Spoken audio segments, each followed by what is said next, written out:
Sabe, deixa eu te falar uma coisa. Eu acho que a igreja brasileira está vivendo um momento muito bom. E eu tenho visto igrejas fascinantes, ministérios relevantes que têm sido referências para nós. Mas eu creio que nós nunca podemos perder o foco do que é a igreja de Cristo. Porque depois de uma vida dentro da igreja, tenho 27 anos e nasci nessa congregação, eu aprendi algo muito interessante. Mais do que estruturas, eventos, mais do que métodos, mais do que estratégias que uma congregação possa viver, o mais importante numa comunidade de cristãos sempre vai ser a comunhão dos santos.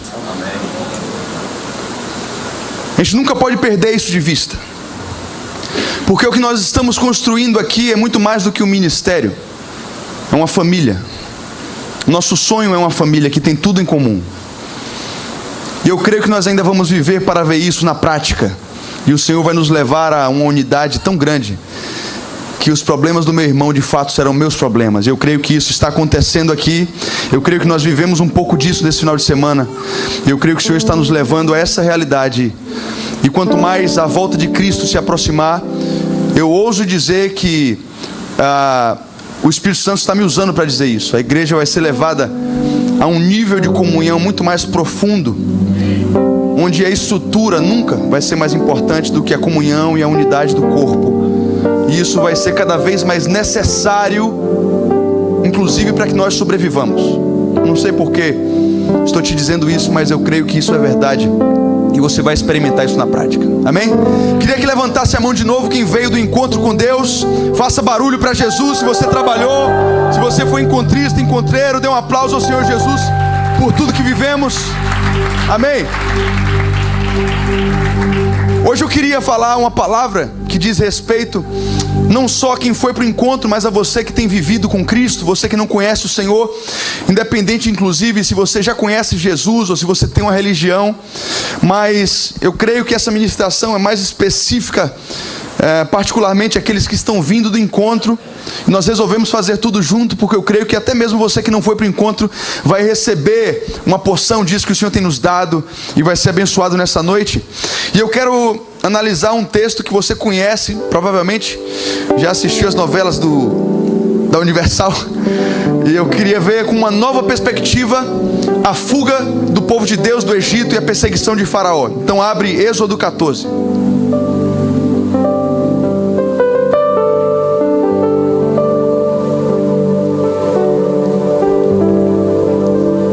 Êxodo 14, de 5 a 9.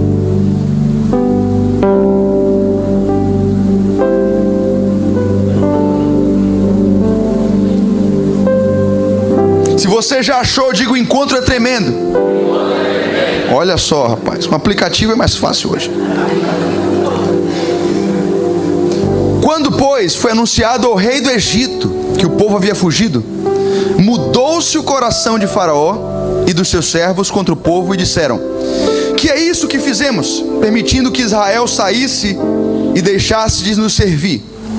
E Faraó aprontou seu carro e tomou consigo o seu povo.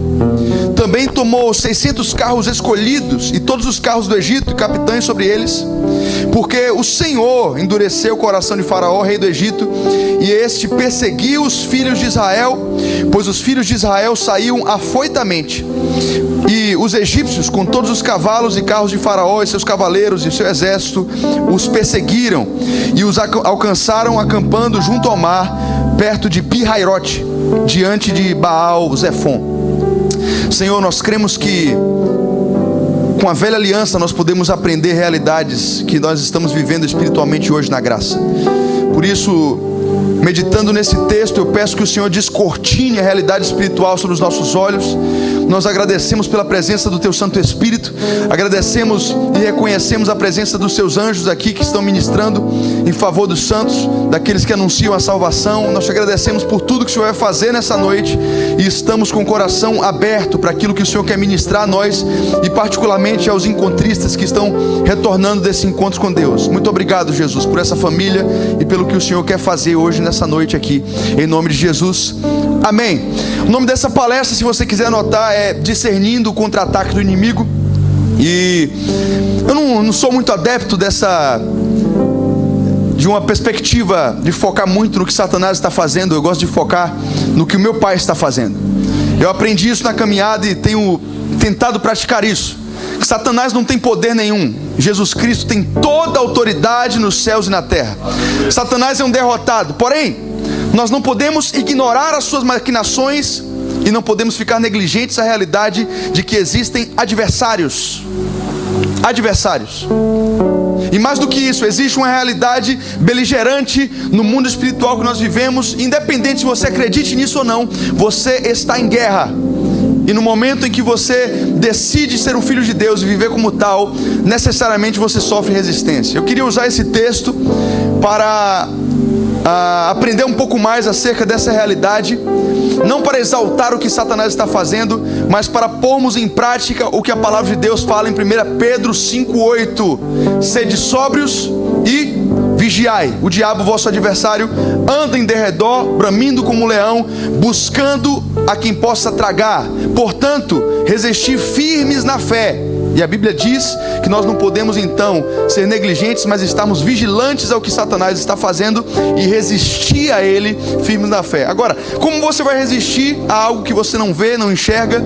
E é por isso que eu creio que nessa noite nosso Deus vai nos levar a identificar prováveis ataques que Satanás esteja tramando contra a nossa vida. E não só isso, vamos também aprender um pouco mais dos propósitos de Deus. Deixa eu fazer uma pergunta. Você que veio do encontro, você que trabalhou ou participou como encontrista, qual de vocês aqui já conseguiu identificar ontem ou hoje algum nível de resistência ou contra-ataque das trevas? Levanta o braço para ver. Uau! Pelo menos uma dúzia ou mais, talvez 20 irmãos. Olha só que coisa interessante. Você viveu um final de semana e nós estamos na terça-feira de noite. Deus fez muita coisa em sua vida e você está me dizendo que hoje é terça, 2 dias depois, e você já consegue perceber algum nível de resistência maligna contra a sua vida, como um contra-ataque pelo que você viveu nesse final de semana. Isso é uma realidade. E eu quero te dizer que com relação a isso, você está no caminho certo. Porque os contra-ataques do inimigo, eu creio que nós podemos enxergá-los como um sinal de que nós estamos no caminho certo. Está me entendendo?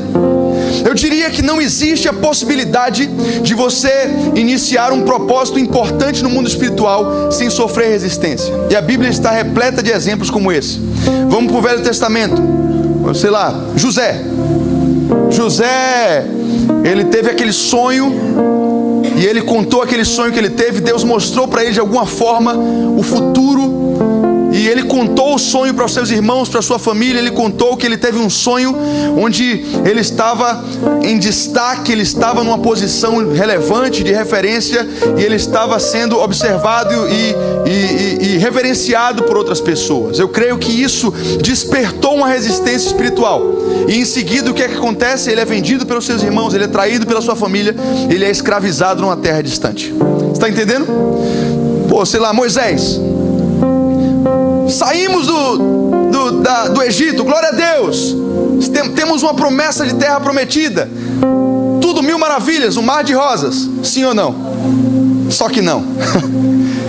Tem um desertão pela frente aí, 40 anos rodando no deserto. Está no deserto, agora não tem o que comer, vamos morrer de fome. Deus envia o maná. Agora tem comida, e agora? Filisteus, inimigos nas circunvizinhanças que começam a atacar o povo de Deus. Aí Moisés passa o cajado para Josué. Agora vai, achamos o caminho, é por aqui, vamos entrar na terra prometida. O que é que Josué encontra? Deus tem um propósito para aquele povo, eles têm uma promessa, mas quando eles chegam na terra prometida, eles encontram Jericó. E Jericó tem o quê? Uma muralha, resistência. Vamos para o Novo Testamento. O Novo Testamento tem talvez referências melhores para nós. João Batista. Os profetas previram que João Batista iria vir antes do Messias.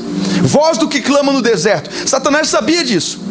Desde o seu nascimento, Satanás sabia que João Batista era predestinado a ser o antecessor do Messias.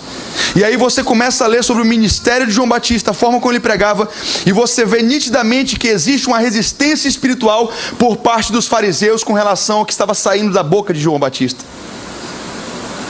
Jesus começa a exercer seu ministério. Você vê nitidamente que Satanás começa a articular uma resistência política que envolve inclusive Roma, com relação ao perigo que Jesus representava para aquele contexto sociopolítico.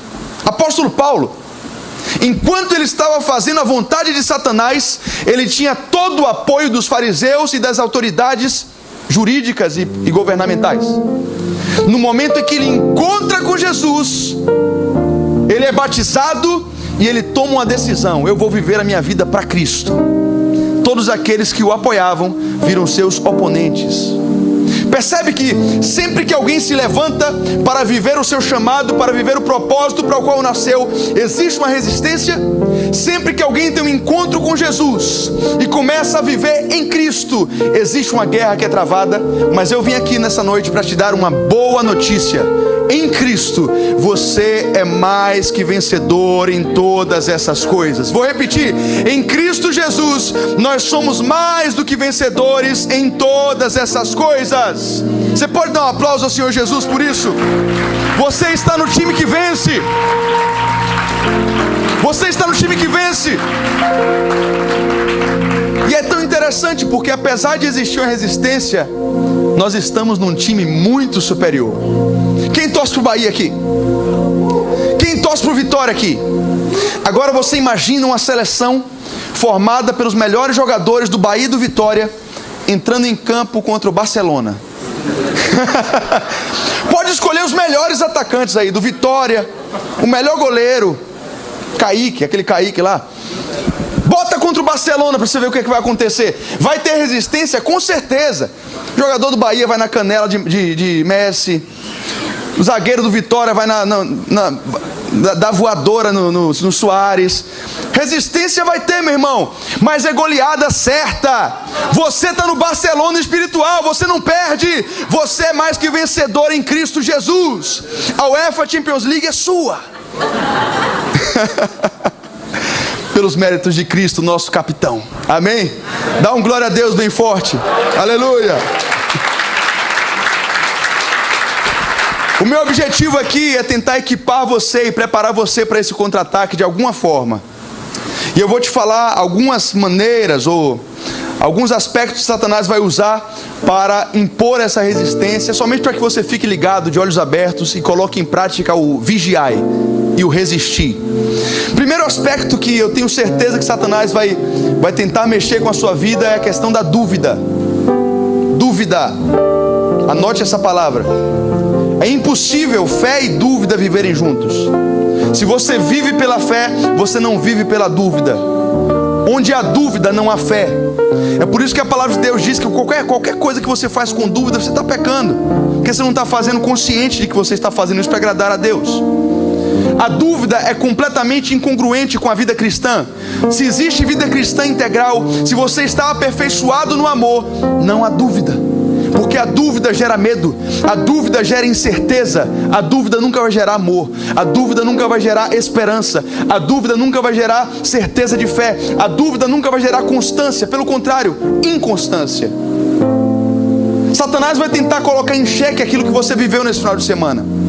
Encontristas, fiquem ligados. Você viveu coisas tremendas e de repente Satanás vai tentar colocar na sua mente, sei lá, aquilo ali foi só emoção, foi só um final de semana, não foi tão sério assim. Percebe como ele ataca com dardos inflamados e pensamentos? Vamos pisotear esses dados, vamos aniquilar essas estratégias, porque nós vivemos pela fé e nós não somos daqueles que retrocedem. O que Cristo fez em minha vida é real e eu preciso acreditar na obra que Ele começou. Amém ou não? Amém. É muito comum nós vivermos isso. Pessoas que vão para o encontro com Deus e Satanás começa a atacar por meio da dúvida. Vou tentar levar para a palavra para você ver que eu não estou falando abobrinha. Jesus, o nosso Senhor, perfeito em tudo que ele fez, foi atacado nessa área. Vou te provar.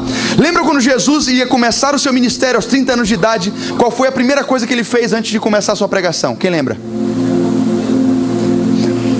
Caramba, ele foi para o encontro com Deus, mas o dele não foi de um final de semana não, foi 40 dias sem comer, sem beber no deserto, 40 dias de jejum. Você tem dúvida que ele teve um encontro com Deus ali naquele deserto? Eu não tenho a menor dúvida. Jesus foi para o encontro com o Pai, e ele passa 40 dias jejuando, e no final desses 40 dias, chega o capiroto.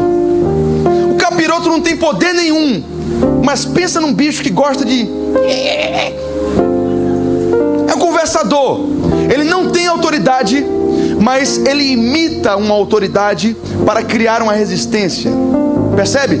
E ele chega para Jesus. Jesus estava certamente enfraquecido no corpo físico, mas não espiritualmente. Espiritualmente ele estava muito perto do Pai. E olha só qual é a estratégia de Satanás: se tu és o Filho de Deus, faça isso. Se tu és o Filho de Deus, faça aquilo outro. Como assim? Jesus sabia quem ele era. Jesus tinha convicção de que ele era um filho amado. E chega o capiroto se apropriando de uma situação de fraqueza corporal e coloca Jesus, tenta colocar Jesus em dúvida sobre a sua identidade. Se tu és um filho de Deus, faça isso, faça aquilo. Jesus sabia quem ele era.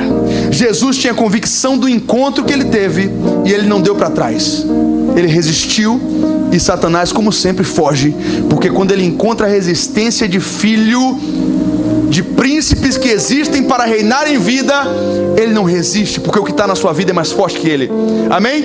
Então, quando a dúvida vier, manda chispar, porque Satanás já é um derrotado nessa área, e você não vai cair nessa cilada. Amém? Diga comigo: eu não vou cair na armadilha da dúvida. Eu vivo pela fé e sei quem eu sou. Dê um aplauso ao Senhor Jesus por isso.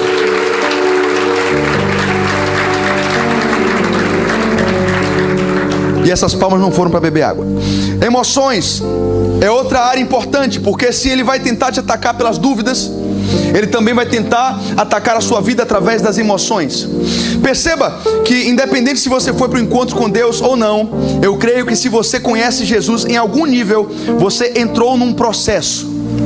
E a Bíblia fala sobre esse processo. A Bíblia diz assim: aquele que em nós começou a boa obra é fiel para o quê? Aperfeiçoá-la até o dia de Cristo. No momento em que você nasce de novo, uma obra começa em sua vida, e essa obra é chamada de santificação. Você foi justificado, agora você já é santo e está nesse processo de santificação para aprender a viver como na estatura de varão perfeito, totalmente como Jesus, e um dia nós conseguiremos atingir essa estatura. Deus começou essa obra e Ele é fiel para completá-la. Agora, perceba que essa obra ainda é incompleta, e não é à toa que você ainda tem falhas. É ou não é? Ou sou eu que tenho falhas aqui? Todos nós temos. E é interessante porque, especialmente para aqueles que foram para o encontro com Deus, eu tenho certeza absoluta que Deus mexeu nas suas emoções. Você foi restaurado em sua alma. Você foi revigorado na certeza e na autoestima de quem você é em Deus.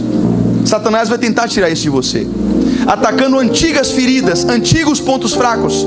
Ele é um derrotado em nome de Jesus. Você recebeu um espírito reto, você recebeu constância, você foi curado na sua alma, no seu interior, você foi curado na sua identidade, você sabe quem você é. Não negocie isso. Não negocie isso.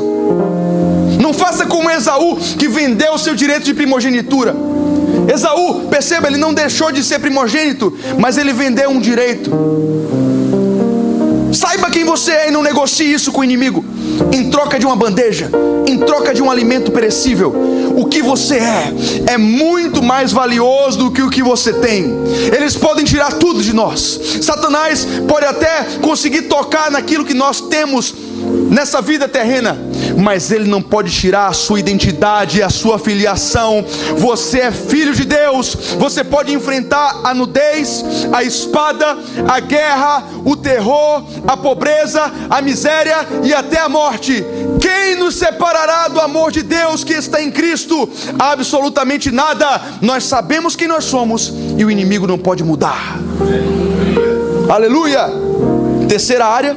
A primeira foi a dúvida, a segunda emoções, a terceira a área do caráter. E aqui tem a ver com obras da carne que você já abandonou. A Bíblia fala sobre a importância de não voltarmos para as obras que cometíamos quando éramos velhas criaturas. Sabe, existem algumas coisas que Deus trata em nosso caráter, que sempre vão estar diante de nós e você sempre vai ter o poder de decidir fazer ou não. Talvez algum pecado que você conseguiu deixar, talvez você seja tentado a voltar para ele. E eu quero te ensinar algo muito precioso que eu tenho aprendido. Todas as vezes que eu tentei vencer o pecado, me esforçando para não pecar com a força do meu braço, eu caí. Mas eu descobri um segredo de vencer o pecado. E o segredo que eu descobri para vencer o meu pecado é olhar para Cristo Jesus. Porque quando eu contemplo a sua santidade, e esse é o mistério da graça, quando eu contemplo Jesus Cristo homem e como ele viveu sendo homem mortal, eu percebo quem eu sou e com quem eu quero me parecer. Talvez eu não consiga vencer a mentira me esforçando de forma carnal para não mentir. É por isso que a lei não conseguiu me santificar. Mas quando eu olho para Cristo, Cristo é tão bonito para mim, que eu chego à conclusão de que eu não preciso de mentira. Eu só preciso dele. E ele não mente, então eu não vou mentir, porque eu quero ser igual a ele. Percebem a diferença ou não? É muito diferente de saber assim: a mentira vai me levar para o inferno, e se eu pecar, Deus vai me castigar, então eu não vou pecar. Aí a mão começa a fazer assim, ó. É mais forte do que eu. Não, eu não quero ir para o inferno. Eu não quero ser punido. Aí você vê, parecendo um filme, você segurando sua própria mão. Ah! Mentiu. Na força do seu braço você peca. Mas se você olhar para Cristo, deixando as coisas que para trás ficam, olhando firmemente para o meu alvo, Jesus, autor e consumador da minha fé, eu chego lá. Você pode dar um aplauso ao Senhor por essa revelação? Ele é o nosso exemplo, a nossa revelação, a nossa identidade. Ele é tudo, e a minha identidade está escondida nele. Quando eu olho para ele, eu começo a me parecer com ele. Isso é demais. E se eu posso te dar uma chave para não cair no contra-ataque do caráter, é olhar para Jesus e permanecer firme nele. Permanecer firme nele. Isso é tudo que você precisa. Poderia passar 10 minutos ou 15 te dando várias técnicas. Jesus, Jesus, Jesus, Jesus. Olhe para ele, imite ele, veja como ele andou, veja como ele viveu.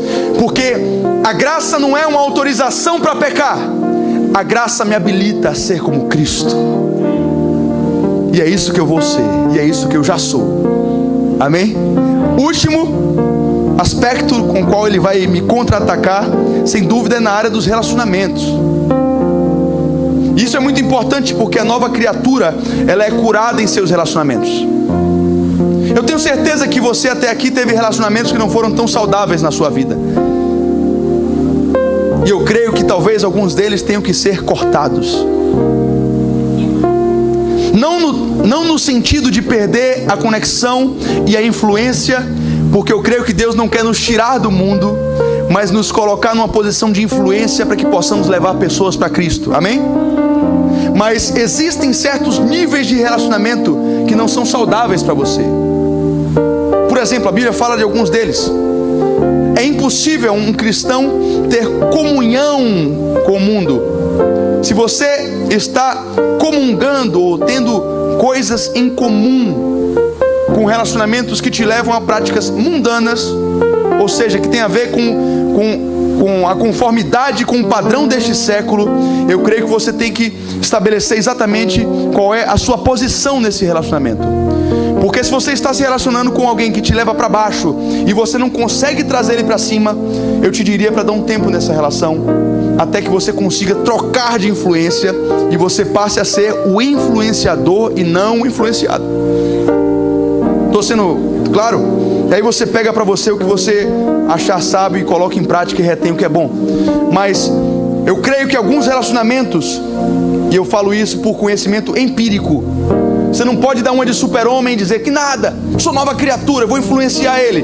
Por causa do seu momento, talvez seja mais sábio você dar uma recuada, e talvez quando Deus construir algumas coisas em você e algumas coisas no seu caráter, esteja na hora de você voltar a essa conexão para trazer essa pessoa para Cristo. Amém? Esse é o último aspecto, mas agora eu queria falar sobre a outra perspectiva. De que forma você faz isso? E quais as suas armas para neutralizar esses contra-ataques e fazê-los derrotados nessa batalha, nessa guerra espiritual na qual nós inevitavelmente estamos? Eu queria falar somente sobre duas. A primeira é a unção e a segunda é a armadura. E isso é muito importante para você que veio do encontro, é importante para qualquer cristão. A primeira delas é a unção. E por que eu estou falando de unção? Eu vou te dizer algo que talvez você se escandalize, mas você está neste mundo e você continua neste mundo para desfazer as obras do diabo. Uau, como assim? Você está falando uma heresia. Porque Jesus disse que o Filho do Homem se manifestou para desfazer as obras do diabo, não eu. Mas neste mundo você é como ele. Jesus foi ungido, e a palavra ungir significa enviar. Ungido de Deus significa exatamente enviado de Deus. Sempre que você fala de unção, você está falando de envio delegado. Eu estou sendo enviado por alguém. Isso é unção de Deus, ok? Quando Deus unge alguém, Ele está enviando alguém debaixo de uma autoridade delegada. Isso é unção, tá? Jesus recebeu uma unção. Ele foi enviado para o Pai e ele deixou bem claro: o Filho do Homem se manifestou com um objetivo neste mundo: desfazer as obras do diabo. Agora, abre comigo o Evangelho de João, no capítulo 20, versículo 21. João 20, 21. Se eu fosse você, eu grifaria esse texto, ou faria alguma coisa para não perdê-lo, até você decorar essa referência, porque ela é bem importante para você saber o que é que você está fazendo aqui.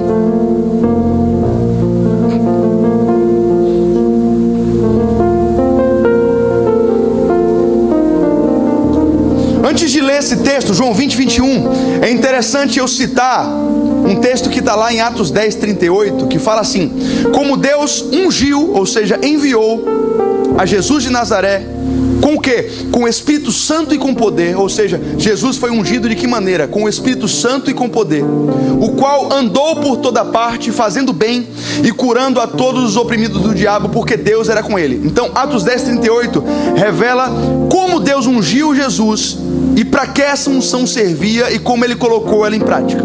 Agora vamos para João 20, 21, porque Jesus aqui já está ressuscitado e os discípulos não esperavam que ele fosse aparecer. Ele aparece, eles estão trancafiados numa casa. Jesus dá um ninja e atravessa a parede, meu irmão, e fala, e aparece para eles. Os caras tomam um susto, vem o mestre, tocam nas feridas dele, dizem: caramba, é Jesus, ele está vivo. E agora o mestre vai fazer algo interessantíssimo. Olha só, João 20, 21. Tendo dito isto, mostrou-lhe as mãos. Perdão, estou lendo 20, mas vamos do 20 que fica mais fácil o contexto. João 20, 20. Tendo dito isto, mostrou-lhe as mãos e o lado. Os discípulos alegraram-se quando viram o Senhor. Novamente Jesus disse: olha só, Pai seja com vocês. Assim como o Pai me enviou, eu vos envio. E com isso soprou sobre eles e disse: recebam o Espírito Santo. Sabe o que é que Jesus está fazendo aqui? a unção que o Pai me deu, eu passo para vocês agora. O céu não precisa de unção, porque no céu não tem obras do diabo. Eu estou indo para lá, mas eu deixo a unção com vocês. Como o Pai me enviou, e eu andei por todo canto, fazendo bem e curando os oprimidos do diabo, porque o Pai era comigo, agora são vocês que estão com a bola na mão. Vão, andem por todo bem, e desfaçam as obras de Satanás, libertem os cativos, curem os enfermos, porque a unção que está em mim, eu estou delegando a vocês. Ei, cristão, eu estou aqui para te acordar nessa noite. Neste mundo você é como Cristo viveu, você pode viver, porque neste mundo você é como Ele. A unção que estava em Jesus, exatamente a mesma unção que estava no Messias, está em você. Não, isso é demais para mim. Eu ouvi a minha vida inteira sobre mais unção, menos unção. Ei, você tem a plenitude da unção de Cristo. Você tem 100% da unção que havia em Jesus. Aplauda mais forte.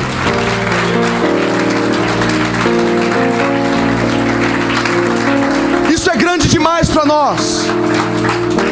E eu queria muito, é um sonho na minha vida, que esse ensinamento e essa revelação não sirva como uma informação que você viu cedo na Band News e amanhã você já precise de outra. Se Deus está te falando disso, não ouse acordar amanhã e não viver baseado nessa palavra, porque se nós não manifestarmos aquilo que somos, onde estão os filhos de Deus? Se Deus está te revelando isso, viva baseado nisso. Você já tem tudo o que você precisa. Viva como Jesus. Viva como Jesus. Viva como Jesus. Satanás vai contra-atacar, mas ele já está derrotado. Aprenda a viver baseado na unção que já está sobre a sua vida, porque Deus te ungiu com o Espírito Santo e com dinamis. E a segunda e última arma com a qual você pode neutralizar o contra-ataque do inimigo é a armadura de Deus. Eu tenho uma armadura? Tem. Não sabia não? Ou você acha que Deus ia te colocar numa guerra sem te equipar para a guerra? Satanás cheio de fuzil, de metralhadora, e você acha que o teu pai ia te deixar desguarnecido? Entrar no ringue sem luva, sem capacete, sem nada? Abre Efésios 6 que eu quero te mostrar a sua armadura, porque se você nunca usou esse troço, você vai usar hoje em nome de Jesus. Efésios 6.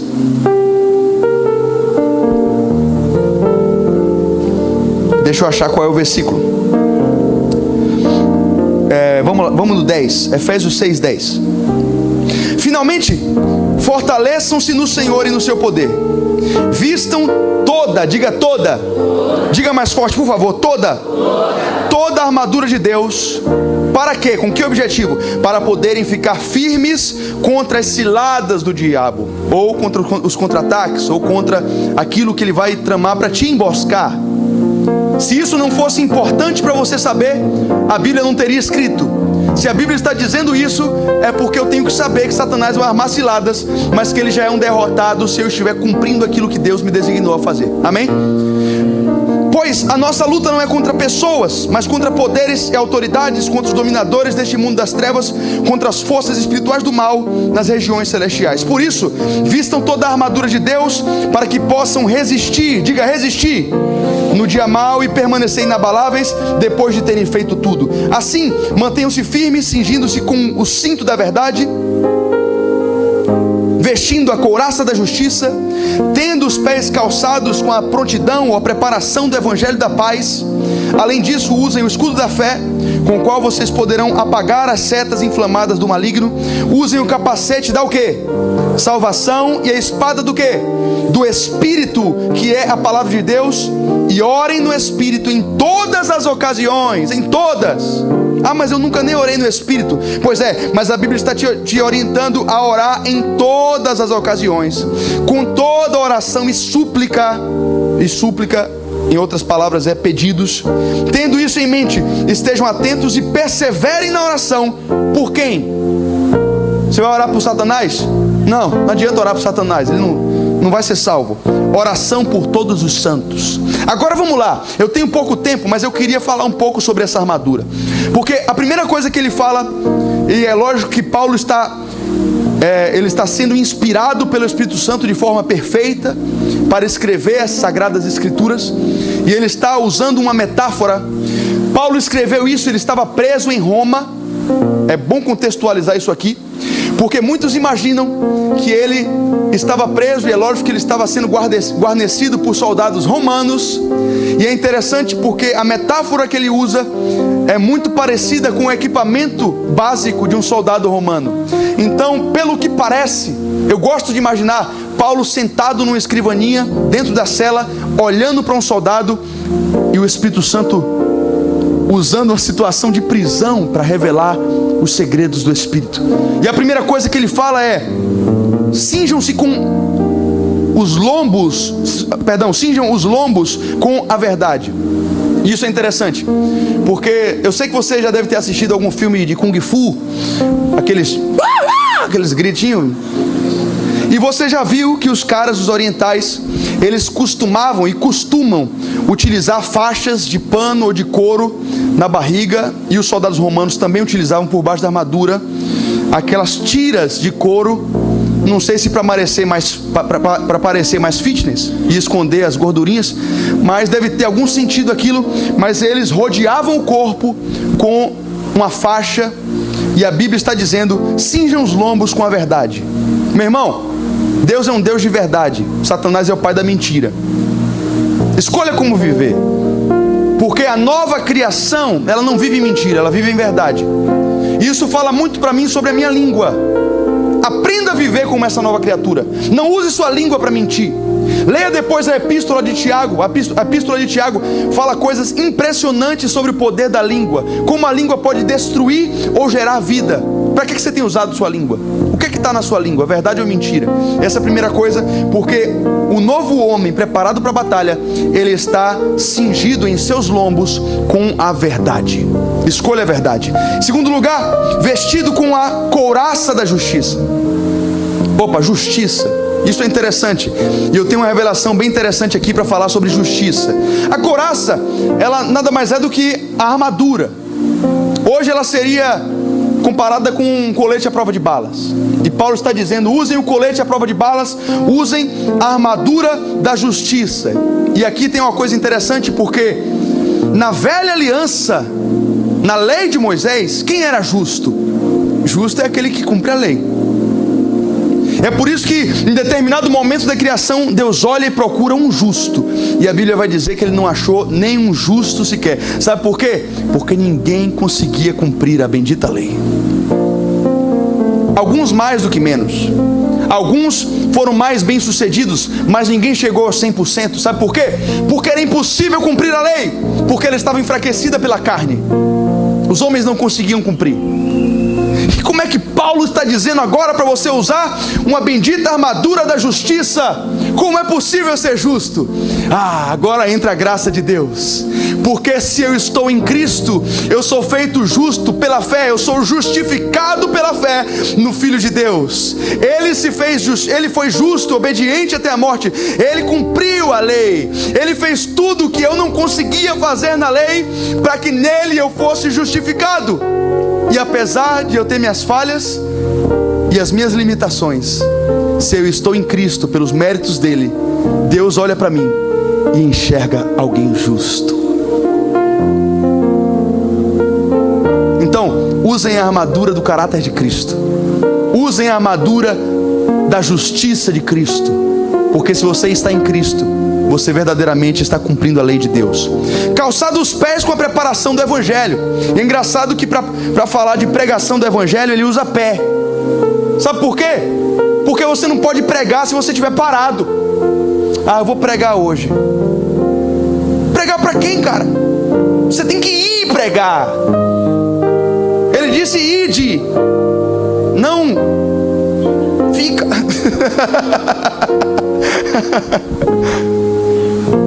Ou você está cumprindo isso ou não está. E isso é interessante, porque ele te deu uma sandália para isso. Não vai adiantar você andar pelo deserto descalço. Você tem que estar preparado com as boas notícias. Se você não conhece a Bíblia, você vai pregar o quê? Você vai abrir a boca e ficar falando abobrinha? Porque Adão tinha umbigo, sim. Não tinha não. Isso vai mudar a vida de quem, rapaz? Vai se aprofundar na palavra. vai criar raízes em Cristo, vai meditar na palavra de Deus, não só na letra morta, mas pede revelação ao Espírito para revelar o que é que aquilo está querendo te dizer e de que forma você pode aplicar. Amém ou não amém? Amém. Bacana. Segurando o escudo da fé. E fé é uma coisa que você tem ou você não tem. Não tem meio termo. Não tem assim, eu creio mais ou menos. Não crê. Eu vivo mais ou menos pela fé. Não vive. Não tem meia fé. É por isso que Jesus disse: se você tem fé, mesmo que ela seja do tamanho de um grão de mostarda, você vai abrir sua boca e vai dizer: montanha, se jogue no mar, e ela vai se jogar. Porque não interessa se a sua fé é um grão de mostarda ou um prédio gigante. Ou você tem ou você não tem. E se você tem, você consegue apagar os dardos de Satanás, porque ele vai jogar. Mas se a fé é a certeza das coisas que eu não consigo ver, a prova daquilo que meus olhos carnais não conseguem enxergar, pode atirar o quanto for, vai apagar tudo, porque eu sei quem eu sou, eu sei quem Ele diz que eu sou, e eu sei para onde eu vou. Amém? Amém. Vamos lá, estou quase acabando, fica comigo por favor, já estou acabando. Tomando o capacete da salvação. Interessante porque ele usou salvação na cabeça. E eu digo por experiência própria que no equipamento de um soldado não existe nada mais importante que a cabeça. Você não vai sair para uma missão militar sem a cabeça guarnecida. O mais importante é a cabeça. Você pode levar um tiro no tronco, é mais fácil de você sobreviver do que um tiro na cabeça. Headshot já era. Você levou um headshot, já era, meu irmão. Tiro na cabeça é fatal. E Paulo disse: coloque um capacete da salvação na cabeça. Sabe por quê? Se você tem certeza da sua salvação, você já tem 50%, você já tem tudo, eu diria. E aí, a partir daí você se equipa do resto. Se você não tem certeza nem que você está salvo, como é que você vai poder agir como um filho de Deus? Mas a palavra diz que se você está em Cristo e você foi batizado no Espírito Santo, você tem o Espírito Santo e é templo do Espírito Santo, você foi selado para o dia do juízo, você está selado com o selo da salvação. O Espírito Santo em nós é uma garantia de que estamos salvos. É impossível alguém ter o Espírito Santo e não estar salvo. Se você tem o Espírito Santo, você está salvo. Se você não tem, você não está salvo. Então a pergunta melhor não é se você está salvo ou não está salvo. A pergunta melhor é: você tem ou não o Espírito? Você é ou não é templo do Espírito Santo? Porque como consequência dessa pergunta, você vai responder a segunda: se eu tenho o Espírito, eu estou selado para o dia do juízo. No dia do juízo vão dizer: você fez isso, você fez aquilo, as suas obras estão registradas aqui. Sabe o que é que você merece? O inferno. Opa, mas tem algo aqui, um selo de salvação, um selo de algo que Cristo conquistou para mim, o perdão dos pecados. Eu estou selado, eu estou selado. Penúltimo, tomando a espada do Espírito. E eu não vou falar muito sobre isso, porque já falei um pouco, mas no deserto é engraçado que Paulo usa a espada do Espírito, que é a palavra, tanto para se defender como para atacar nessa batalha. Não sei se você percebe essa utilização de Cristo e da jogada de Satanás, porque Satanás inclusive usa a palavra distorcida para fazer ele desistir. Olha, está escrito: se joga desse templo aqui do pináculo, porque está escrito no Salmo tal: aos seus anjos dará ordem, você não tropeçará em nenhuma pedra. Está escrito na palavra de seu pai. Se joga aqui. Satanás, não, porque está escrito: ao Senhor teu Deus, perdão, não é isso que está escrito, mas não tentarás o Senhor teu Deus. É isso que ele usou para contrapor esse ataque de Satanás. Então perceba que Jesus, ele se defendeu utilizando a espada do Espírito, porque ele sabia manejá-la. E você sabe? Em último lugar, para concluir, porque vocês já estão me olhando com a cara de fome, orando em todo tempo. E ele termina dizendo: orando em todo tempo. E eu tenho algo para te dizer sobre oração. Sabe, você está numa batalha, ore mesmo para vencer essa batalha. Ore mesmo pedindo ao teu pai algumas coisas. Você pode orar, é seu pai, você pede o que quiser. Tem filho que é pidão, tem filho que não é. Samuelzinho, meu Samuelzinho é pidão. Quero isso, quero aquilo, hoje não. Calma, beleza, isso aqui eu te dou. Pode pedir, é seu pai, puxa a barba. Eu quero. Algum dia você amadurece. Mas pede mesmo. Ele diz, pode pedir. Mas o grande ganho de uma vida de oração não são as bênçãos. O resultado mais relevante de uma vida de oração não são as conquistas. Não é a vitória de uma batalha específica, mas é uma palavra chamada relacionamento. O maior ganho e a maior importância de uma vida de oração é porque se você não orar, você não vai conhecê-lo, porque a gente só conhece quem a gente conversa. E se você não orar, você não vai permanecer nele, porque a gente conversa com quem está perto. E ele disse, sem mim nada podeis fazer. Se você quer fazer qualquer coisa, você tem que orar, porque orar é a chave para permanecer em Cristo, se relacionar com Ele, conversar. E eu queria terminar essa palavra voltando lá para o texto, não precisa abrir, mas da fuga do Egito, e eu vou te explicar por que eu cheguei aqui. É porque eu cheguei à conclusão de que esse texto é uma grande sombra, uma grande figura da obra que Cristo fez por nós. Repara se não é, pensa comigo, e essa é a última coisa que eu vou falar, prometo. Os hebreus estavam escravizados pelo povo egípcio, assim como nós estávamos escravizados pelo pecado. Eles eram um povo que na verdade não era povo, eles eram escravos. Quem são os hebreus? Hebreus não tem lá, hebreus não tem presidentes, hebreus não tem política, hebreus não são povo. Eles eram escravos, eles eram nômades, eles eram um objeto. A Bíblia diz que nós sem Cristo nem éramos povo, e hoje somos povo adquirido, sacerdócio real. E é engraçado que Moisés é uma figura incrível de Cristo, porque como Moisés chega como um libertador do povo, Cristo também chegou e na nossa escravidão se revelou como nosso libertador. Ele nos tirou da escravidão do pecado e Ele nos mostrou uma promessa. Ele disse, olha, eu estou indo para meu pai, mas um dia vocês também vão. E na casa de meu pai tem muitas moradas. Se não fosse assim eu vos teria dito, vou preparar o lugar. Então perceba que assim como Moisés disse, cara, vamos sair dessa escravidão, porque tem uma terra prometida para nós. Jesus fez a mesma coisa por nós. E é engraçado porque como Moisés conseguiu subjugar o faraó, Jesus também fez isso, e Ele nos tira da escravidão. Nós não somos mais escravos do medo, somos filhos. E Ele nos leva para um lugar. E os hebreus deram de cara com um mar muito grande. Eles não podiam passar pelo mar. Mas Moisés pega o seu cajado e bate na água e abre um caminho. E aí o escritor de Hebreus vai dizer, por isso, entrem com ousadia pelo novo e vivo caminho que Ele vos inaugurou. Você consegue enxergar essa figura de Moisés abrindo o mar? Você consegue ver isso se cumprindo na graça, quando Jesus morre e o véu é rasgado, o acesso, um caminho por onde eu não podia passar, e Ele fez. O faraó está lá, ele queria pegar o povo, mas ele não conseguiu pegar o povo porque tinha um libertador atuante. Satanás pode até contra-atacar aquilo que você viveu, mas se você permanece com o teu libertador, usufruindo do novo e vivo caminho que Ele te inaugurou na cruz do Calvário, você está salvo. O resumo dessa pregação: Satanás pode atacar quanto for, mas se você está em Cristo, o maligno não te toca. Fique de pé, deixa eu orar por você.